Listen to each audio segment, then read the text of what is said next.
Okay, so earlier we talked about filling in one flat shadow shape and trying to be very careful to make it as flat as possible and to pull out any light bits and fill in any light bits and pull out any dark bits in order to get that illusion of flatness. The next skill that we really need to be practicing when we are about to render form in a skill-based way is controlling how our values shift from dark to light. Now, this is an exercise that maybe some of you have done before, where we are going to start with our dark value and transition all the way to light here. But I hope throughout this exercise in this video that I can teach you some techniques for making that transition exceptionally smooth and also making sure that we are not interrupting the transition in any way. So I'm going to start by layering in my dark, and I'm just going to work from my dark until eventually I hit light over here. So in order to do that, I'm going to start with a softer charcoal. That's my preference. Again, we're still using a layering technique to get the value down. Some people prefer using, a medium or hard charcoal even in the dark areas and just layering more values. So it's a personal preference. It's up to you. I prefer the soft charcoal for my dark values.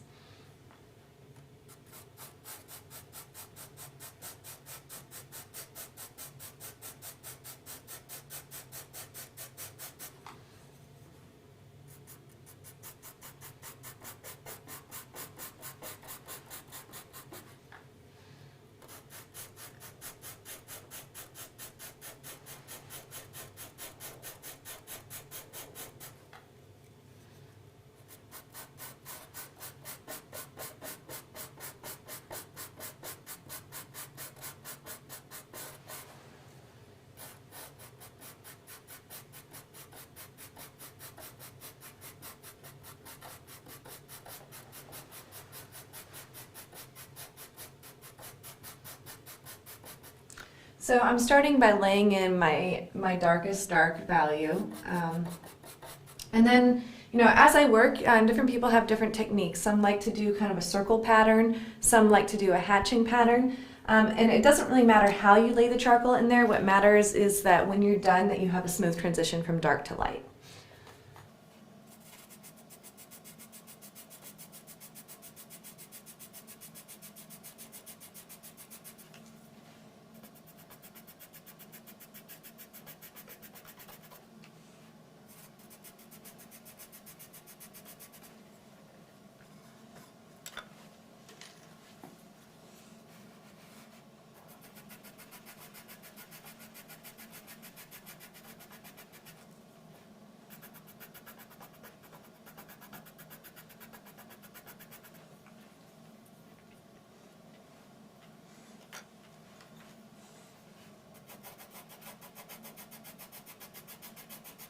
As I transition, I'm switching through different hardnesses of charcoal. So, I started with soft, and now I'm going just a little bit harder in my charcoal choices.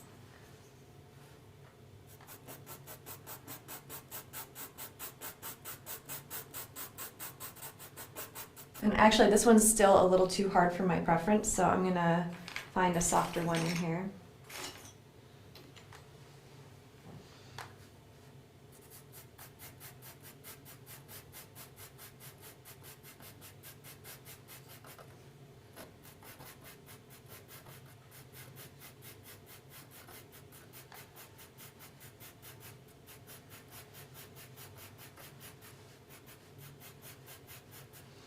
And what I'm going to do is lay down my best guess of what I think this transition is going to look like, and then I'm going to go back in and really finesse it.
And now as I'm going to my lighter areas, I'm going into my hardest charcoal.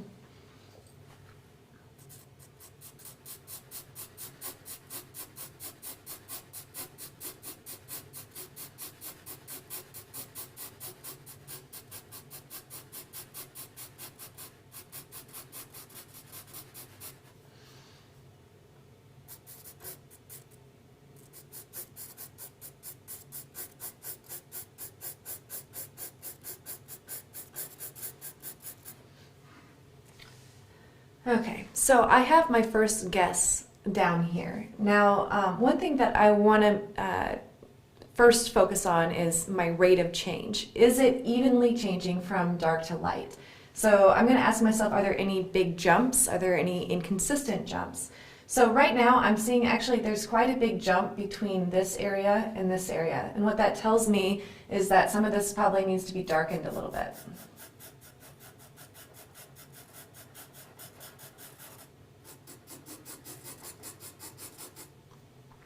Another big jump I'm seeing is like it jumps from kind of a darker value here to a lighter value here pretty quickly. So I might lift out a little bit of this dark up here to slow that rate of change a little bit. And I can also slightly darken this side. And between those two adjustments, kind of create an in-between value so that the jump doesn't seem so abrupt.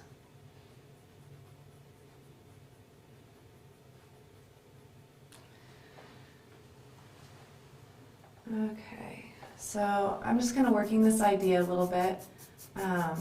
In this case, I see that the white feels like it's pooling, like being pulled in here, and it's a little darker pulling that way, and I want everything to be transitioning along a vertical. So instead of having the white pulling this way, I want to stop that feeling by just adding a little bit of value here.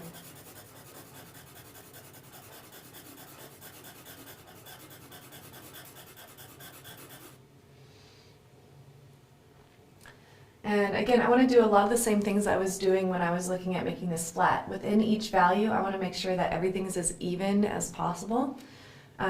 So I'm going to just fill in any light bits.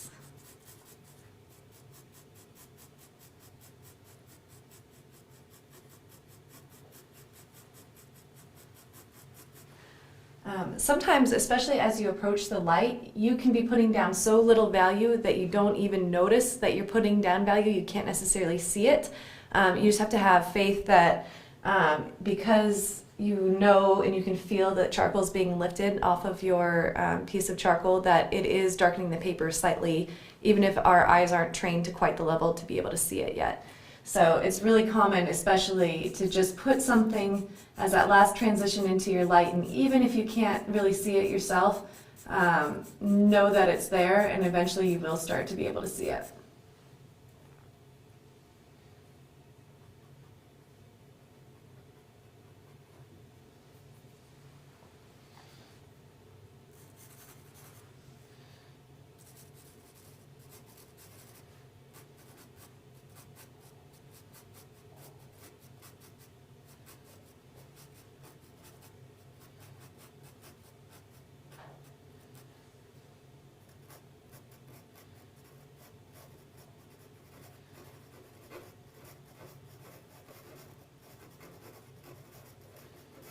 So again, I'm just filling in the light spots.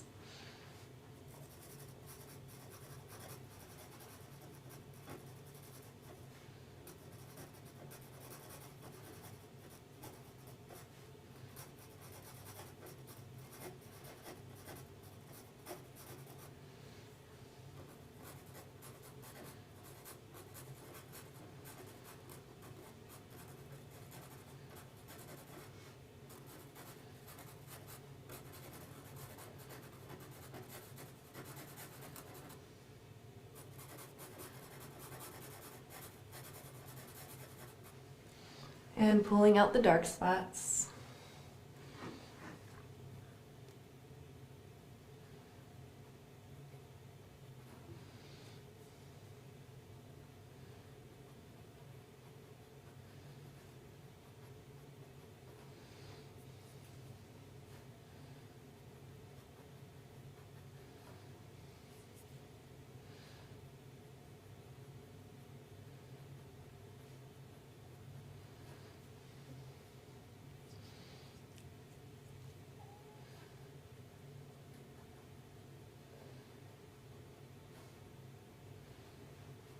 Remember that you're drawing, your eraser is as much a drawing tool as your charcoal. So if you have an area that's just a little bit too dark, using your eraser to kind of hatch through it will lighten the area.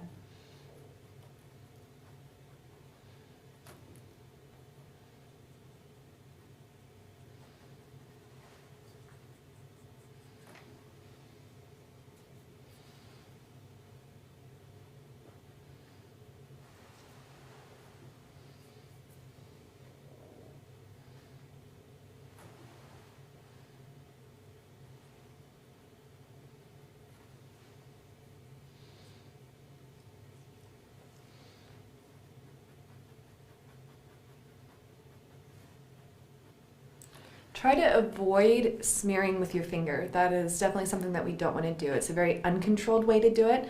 And on top of that, your fingers have oils in them that will change the surface of the paper and make it very difficult for you to control the charcoal on it.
Squinting your eyes too will help you find smoother transitions in your values.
One question that I'm asking myself a lot while I'm doing this is, okay, it's going from darker to lighter. So it should always be that the thing to the left is lighter than the thing to the right. So as I'm going across, if it starts to get lighter and then darker again, so right here I'm seeing an example where it's going dark, dark, dark, dark, dark, dark, lighter, lighter, lighter, lighter, lighter, and then it's getting a little bit darker right here.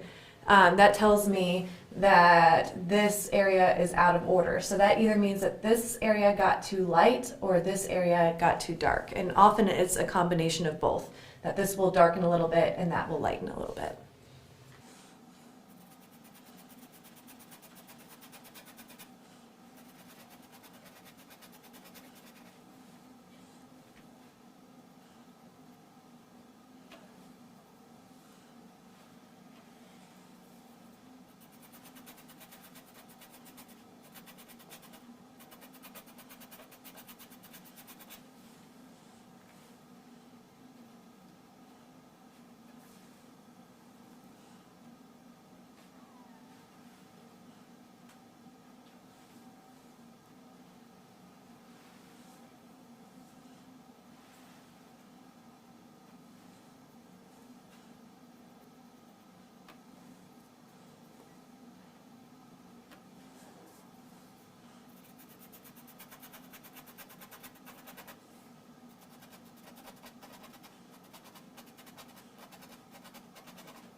You'll see me leaning back quite a bit while I'm doing that, and that's to put more distance between myself and what I'm working on, because that'll help my eyes see it a little clearer, especially if there's any abrupt transitions.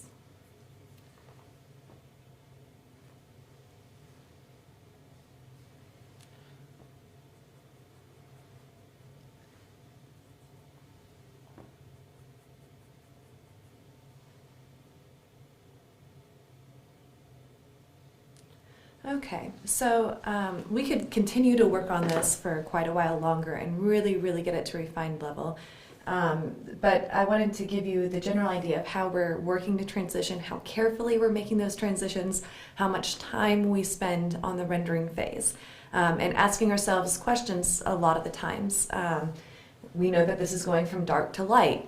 Is every area of this strip going from dark to light? So if you have that in your head while you're doing it, it'll help keep you being accurate when you're placing your values. Great, okay, so now we're ready to start rendering form on our bark plate.